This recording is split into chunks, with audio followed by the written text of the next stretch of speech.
hai la sensazione che ogni cosa che fai sia destinata al fallimento ed in effetti ti senti un fallito.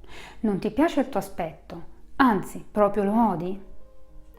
Senti di non piacere agli altri e senti anche che gli altri ti rifiutano e pensi addirittura che magari abbiano anche ragione. Pensi forse che gli altri siano tutti migliori di te e fondamentalmente ti odi?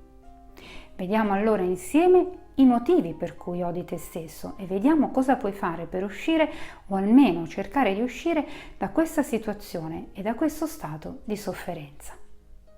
Innanzitutto vorrei mostrarti 6 tra i motivi più comuni che portano le persone a odiare se stesse. Vedrai che probabilmente ti riconoscerai in uno o più di questi. Forse la tua infanzia è stata infelice. Probabilmente sei cresciuto in una famiglia disfunzionale, con dei genitori che a causa dei loro problemi o erano indifferenti alle tue emozioni e alle tue azioni, o al contrario cercavano di controllare proprio ogni tua attività ed ogni tua emozione, ma in ogni caso non erano purtroppo in grado di mostrarti il loro affetto e né tantomeno di valorizzarti.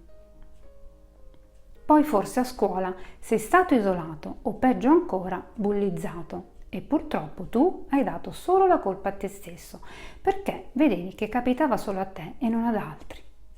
Può anche essere poi che tu abbia subito un trauma e che tu abbia dato tutta la colpa di quello che è accaduto a te stesso.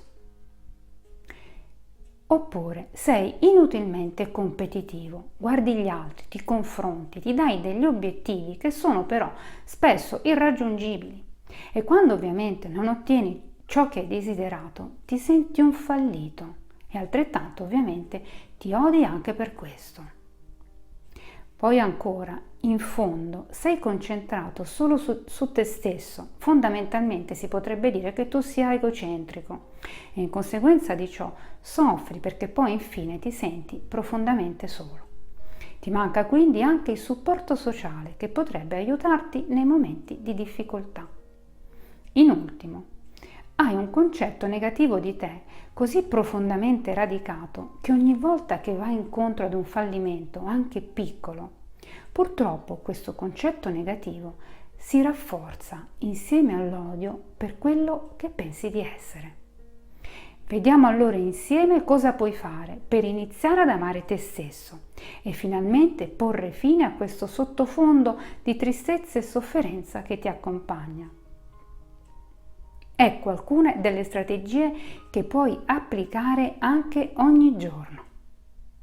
Innanzitutto, cerca di capire le ragioni che ti spingono ad avere questo rapporto con te stesso per poter lavorare anche con l'aiuto di un terapeuta proprio sulle basi di questo problema. Poi affronta apertamente le cose che detesti di te stesso e mostrale senza paura. Vedrai che non appariranno più così gravi ed uniche come ti sembrano oggi. Poi perdonati e impara a perdonare anche gli altri. Ancora, accetta di poter sbagliare e di poter fallire. Non essere così rigido con te stesso, così da non odiarti quando capita che sbagli qualcosa. Poi chiediti cosa vorresti cambiare di te stesso e lavora sugli aspetti che hai individuato in modo da migliorarti. Se vuoi migliorare, puoi farlo e se migliori, trasformi l'odio per te stesso in apprezzamento e amore. Tra le tante cose che fai, trova ogni giorno almeno una cosa che ti renda orgoglioso di te. Pensaci bene però, non sottovalutare ciò che fai e non dare nulla per scontato.